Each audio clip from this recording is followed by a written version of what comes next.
There you are. Welcome, ladies and gentlemen, to this, your LIBRA March 2023 reading and forecast. Hi, I'm Nigel Saint James, clairvoyant.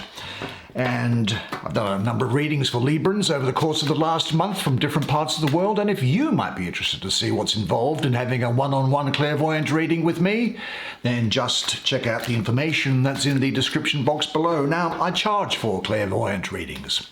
I have to. But I'm going to announce something now and make it, and this is an open offer. The gift of clairvoyance is a spiritual gift.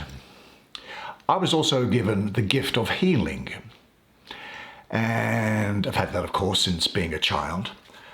But it's really in the last 35 years, I suppose, that I have really put it into constant use with people.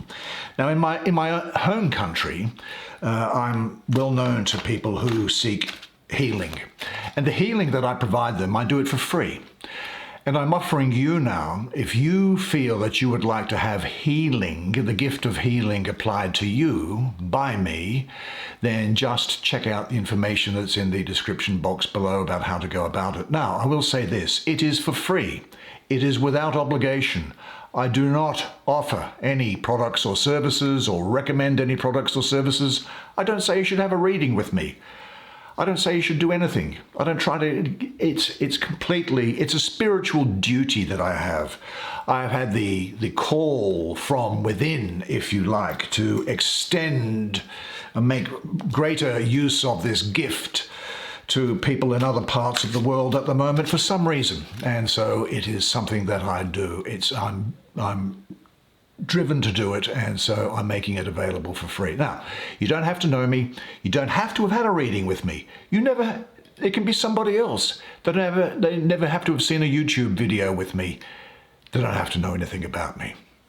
All I ask is that it happen over FaceTime or Skype, because I need to be able to see the individual. I need to see the person and talk to them as part of the process of which, incidentally, lasts 15 minutes or less as a general rule. So it just happens as it happens. But I think, did I tell you that different countries of the world say you need to obtain professional medical advice at the same time? If I didn't, you should do, because I think there are some laws in some countries that say that. But look, it's a good practice anyway. And I think your doctors, as well as you, will be amazed. Now, as the subscribers know, and it's great to see you again, there are no video advertisements breaking their way into this content, so you get to enjoy the experience of this reading uninterrupted. Did I tell you I'm going out on a date tonight? I am, yes, with a beautiful woman, an accountant. Well, it will be interesting for both of us, I have no doubt. But she's breathtaking, and I, of course, well, she's beautiful, but then all women are beautiful, really, aren't they, you know? And I personally, a beautiful woman is like kryptonite to me. I am completely powerless in the presence of a beautiful woman. So we shall see what the night has in store. Certainly a nice view over the water, some good wine, some good food, conversation, laughter, and, well, I think I'll leave it at that and just hope things turn out well, so to speak. Now, what I do say to you now is that all we need to do is take 5 cards, because that's all that we need. They speak volumes to us, don't they? So let's see what there is now. Yeah, by the way, yeah, so that healing thing, I've been doing it for a long time in my own country, and there's the Lovers. That's a lovely picture. There is the Ten of Swords. Libra, the Ten of Swords. Let's see what that has to say in just a second. And there's the Nine of Swords. Let us see, they're obviously meant to be read together. So, being read together they shall be. God, they're gorgeous pictures there. Now, there's a little bit of a myth around the 9 and 10 of Swords. It says that they're all bad. Well, it's absolutely not the case at all. Certainly, There's the Hierophant. That's an unusual thing to get in this case, but you never know. And there is the Eight of Wands. Well, why don't you, as is our usual practice, come, sit down here next to me. We'll have a good close look at the imagery on these cards together while I do the reading for you. Okay, now you have drawn Lovers, Hierophant, Eight of Wands, 9 and 10s of Swords together. This is something, obviously, that needs to be addressed, because it would be so unusual to have these two cards come out in a row like that, in that particularly well-shuffled deck. What can these images show to us? Let me just talk about the images first, and then I'll give you some insight as to what is going on. Look, every culture has its monsters. Some are alien to humankind, somehow other, while some play an intimate role in everyday life. Now, in Norse culture, there were many monsters or creatures or otherness, two of which are shown in this card. The Deceiver, I suppose, holding this 9th sword there, and this other card down here that is what they call the Again Walker, this other monster, this Again Walker, which is looking over the shoulder of the woman. Now, they're generally mischievous and greatly feared by the people of olden days. They are described as having a fearsome appearance, often black, blue, or corpse pale in colour, and they jealously guard the treasure of their burial mounds and attack living beings, especially those who wronged them in the past. I'm going to deal with these 9 and 10s together. So let's now have a look at the 10, shall we? What have you got to say here? Now, you will know, of course, that defeat on the battlefield in all cultures is an unwelcome crisis point, a sign of failure. Now, for most of us, death and destruction are the ultimate evils to be avoided, but actually they're really the doorway into going home. Not that you are doing that at the moment. But this wasn't so for the Norse, for the Vikings, for whom death on the battlefield was welcomed as a good death. Those who died in this way were taken to the halls of Valhalla, where they feasted and prepared for the final battle of Ragnarok. And those that were sent to bring the fallen from the battlefield to Valhalla were the Valkyries here, and they allot victory. And they were often, as I recall in Norse poetry, described as battle maidens, wearing helmets and blood-drenched chainmail tunics, and had very often lightning coming from their spears. Now let's put these side by side, shall we, as a departure from our normal way, because there is something going on here that needs to be discussed. Now, what can the astrology tell us about it? Let's look at this 9 of Swords. Well, the astrology here is Mars ruling the 2nd decan of Gemini, the 1st to the 11th of June. Now, the one-pointed nature of Mars doesn't sit well with the scattered energy of Gemini. And Mars in Gemini people are able to get fired up and use words as their weapon. What is also the case is that you can and are probably using mental words against yourself, feelings of guilt and regret, from which you turn the energy that's in this card back in upon yourself. You know your Achilles heel better than anybody else, and you have no defense against yourself. And then when we look at the 10 of Swords here, we have the Sun ruling here, the 3rd decan of Gemini, the 12th to the 20th of June. Well, this is difficult, there's no doubt about it, because Gemini disperses the energy of the Sun, and it disperses your focus. The focus for you becomes entirely on the intellect, about what's going around and around in your mind. And there is an instability that's caused here as a result. So there is, I think, some destructive power of negative thinking which disrupts the harmony and balance of your head, because this is the card of the mind. And in a sense, this Nine of Swords enters late at night when you are feeling the most vulnerable. Guilt, worry, anxiety, sorrow, and suffering torture you, leaving you alone and locked in your personal prison where isolation and loneliness prevail. Is that the type of thing which you might come to be thinking about here? I'm not so sure that these are necessarily predictive because of the way in which they've come out, but I think what they want to do is to prepare you should such thoughts come into mind, where your inner demons haunt you with fear and doubt, causing emotional pain and anguish.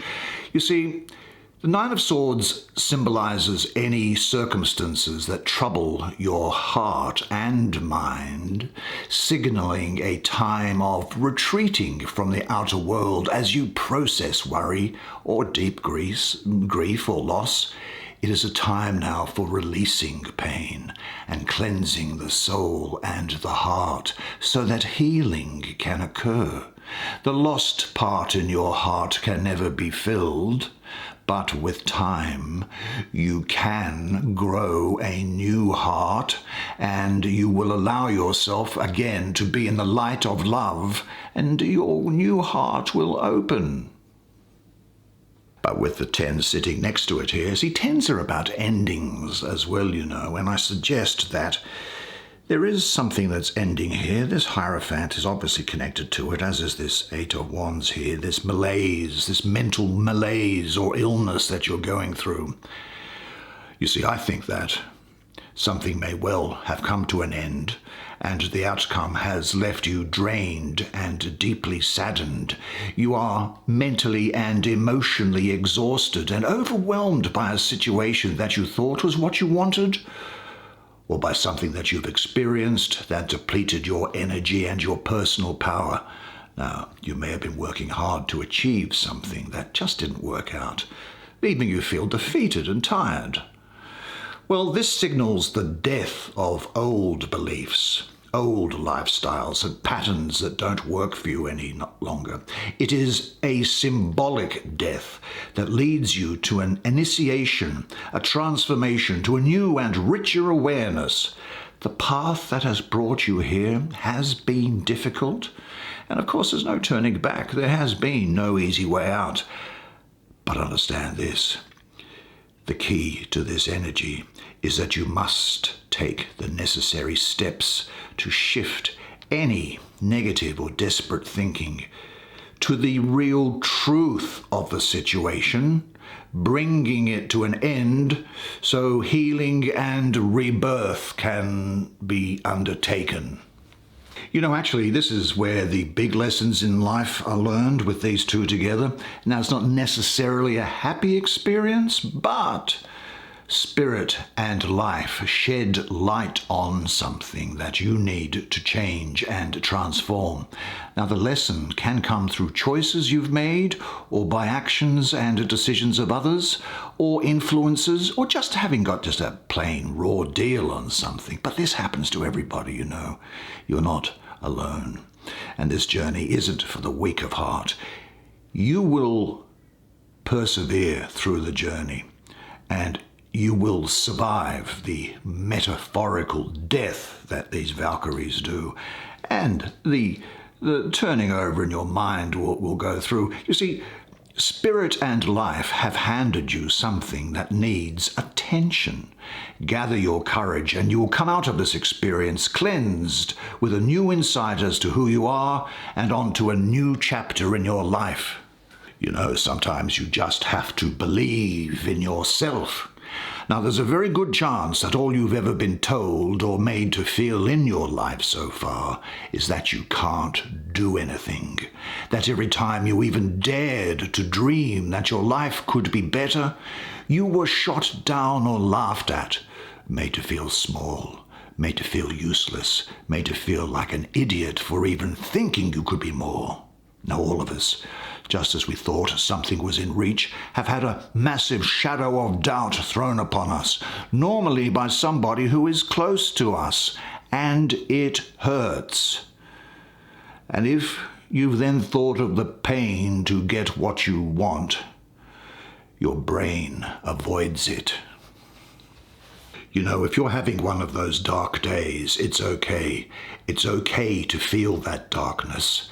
When challenges come back to back to back and it seems like something is after you, something is attacking you, something is attacking your journey, then look for the lesson in it all. You grow through what you've gone through. The question is, are you willing to go through it? And I know that you are. You see, when those bad things happen, what are you going to do? Are you going to allow this horrible situation to dictate the way you feel and how you handle it? Are you going to fall over, fall down, or fall apart? Or are you going to face this issue with courage and resolution? Now remember this, you already know darkness, so embrace it. Embrace the darkness. Don't look away from it. Own it. Walk one step after another. Never surrender. Remember that even in the most wretched of times, don't pause. Remember not to stop. Remember not to hesitate. Take that first step and start walking. Always hold your head high and let your spirit rise. You are a child of the divine. Don't allow yourself a switch off button, because I know there is always an answer. No matter how dark that place may be that you find yourself in, there is always a way out. Keep going. Hold on to that fundamental quality of faith. Have faith. Know that on the other side of your pain is something great. So banish away with you dark thoughts. What's this?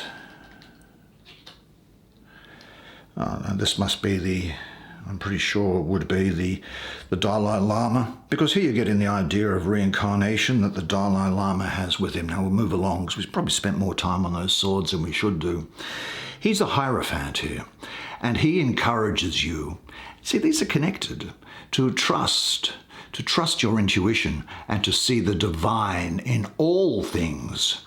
Now, this Hierophant, he channels cosmic knowledge to you, helping you to blend and balance your inner self with your outer world understanding, and know that all things are connected. He gives you the spiritual courage and desire to look at your beliefs and values to see if they align with the divine plan and your soul purpose. You see, when I speak of the astrology with these cards here, the astrology is the recipe, if you like. That's what astrology is. It's the recipe. But you have the free will. You have the action. That's in a sense, that's your fate. Your destiny, though, is what you choose to do in life. And you can change anytime any astrological influences that are around by taking steps using your free will. Now, I guess that the guy here, he is asking you, what is spiritually true to your soul and to your heart, and what is not?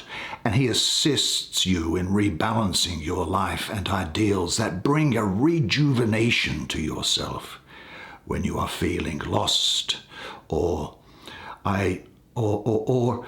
you're seeking, or you feel off center. Then quiet yourself and listen to the guidance of the Hierophant. Be in nature, be still, listen for his wisdom. It is your own inner wisdom that will be awakened, channeling the divine, bringing you back to your soul, self, and purpose. Now, because he has appeared, it is a time when you are questioning your spiritual values and your life. Now, this energy can indicate that there may be a need to seek spiritual guidance from a friend or a counselor or advisor to help get you back on track. Or you may be teaching or advising somebody else. He brings a time to reevaluate your life. He also brings solutions to you. And this energy reminds you to listen to your inner self, find your spiritual courage and your true destined path, your destiny. Use his energy, follow its path. It will take you to your heart, opening to spirit, gathering wisdom and knowledge, then returning to your physical world with blessings of the divine. Let's have a look to see what's opposite it on the horizontal, and it is this, which is otherwise known as the 8. It is the 8, isn't it? Yes, the 8 of Wands. Well, look, here's a young man, possibly of royal descent, and he's joining in target practice with 2 animal companions by his side. The first is this fierce lion, and this far-seeing swift falcon. Now, the bow was the principal weapon of ancient Egyptian armies, and there are many surviving images of soldiers and royalty alike undertaking archery practice and fending off enemies with it. Now, the skill to use a bow well can be seen on the face of this archer, who is focused and calm, determined and certain. Do you understand what I'm saying? And while the lion by his side looks up to the heights to see the other arrows already flying overhead, the archer focuses solely on his target. Now, the target may be distant and seem unattainable, but he knows that with the correct application of tension and skill released at the right moment, he, like you, will hit your target. Now, this 8 of Wands is sitting beneath this 10 of Swords and touching onto the 9 that we spoke of, and has arrived in brilliant fashion, blasting away anything that is holding back your aspirations. Now, there are times when things just seem to be dragging, and life may appear boring and lackluster. There could be distractions, mental blocks and delays that get in the way of your progress. Something is out of sync, and inspiration absent. Well, these sword cards were talking about that. And you're probably asking yourself, where is the supporting universe? But the key to this 8 of Wands is to be opened and ready to use and direct its transformative energy. The gift of this energy is lightning fast energy, bringing clarity, focus, and movement into positive change. You now are going to feel highly energized, like a cyclone or a tornado. Things are moving very fast. This isn't a time to sit around thinking about what to do. It's a time of action and of accepting change. Now, this 8 of Wands, I think, is cosmic energy from spirit, pulsing through you, electrifying your life. It speaks of a fire inside your heart and soul that is fueled by divine inspiration. An awakening, or the proverbial eureka moment, is to be experienced. You see, if you have been feeling stuck or lacking energy or finding yourself procrastinating, this energy comes in here, as it is doing with you, and now it's saying to you, you better hold on, because anything that has been delayed or stunted will shift and unfold progressively in your favor. Its energizing and transformative effect changes things for the better, ending delays, taking away monsters at night, and motivating you to take action, communicating clearly and directly. This is, after all, Mercury in Sagittarius, Mercury the great speaker and mental gymnast. Now, expect motivating news or messages coming to you from out of the blue. The 8 of Wands also presents the excitement and experience of travel, or of a quick-moving, passionate love affair. Whatever the case, Your life is energized, it's in full motion and charging towards positive directions. The card carries speed towards goals that need completion, giving you a sense of direction and purpose. Look, a new landscape is unfolding before you now, one in which you can manifest your ideas and dreams, because the light of truth burns brilliantly, revealing crystal clear clarity that the time is now. Let there be light, and let you be the vessel of its expression. Let us look now at anything that's... the Lovers is left, and you drew this first. Isn't that pretty? Well, let's have a look at it, shall we? Hello, Lovers. What's the symbology here, may I think? Look, I think that primarily the symbolism of this card is that of masculine and feminine, red and white, ordinary and divine. Although here is a male figure, it's used to represent typically masculine traits, and a female figure used to represent typically feminine traits. But this is only a symbol. It does not reflect, for me, a notion of gender roles, because we are all both the male and the female figure. Now, it seems to me that because you drew it first and it was horizontally to and abutting to those swords cards, it seems to me that the gift here is emotional healing, and there's a sort of a sacred marriage going on that brings a solid, loving relationship into your life. Look, the major arcana number here is number 6, and that is the number of balance, choices, harmony, completion, integration, and transformation. One of the big lessons, I think, here is to love and honor yourself first before you can truly open and love another person authentically. Now, from this place, you mirror only genuine love, attracting equal light of another that will bring expansion to your heart and emotional fulfillment. Now, within a relationship, of course, you should never feel limited, should you? Or restricted or restrained. If you do, it's not a good relationship and you should get out of it. And of course, I don't need to tell you that you should not do those things to another person either. Now, when two hearts share the same love, peace, and understanding, the relationship is stronger than any adversity at all. Look, everybody has experienced the feeling of love on some level. The feeling of walking on air, the initial infatuation, even if it's just a crush. Everything around you seems brighter, more alive, more connected. Passion is high. Well, this energy is symbolized here, and it symbolizes that feeling. But it goes much deeper, I think. I think it represents a committed relationship. The Lovers represents a strong partnership, and you can broaden that out as however you want. It could be business, it could be social, it could be family, or it could be with another person, or a couple of people, who knows. And I think that there's also a spiritual strength, surrendering the hearts to each other without fear. Now, their relationship here expands and stretches the physical and spiritual self to connect at deep and unexpected places of the heart and soul. They have a kindred understanding, really.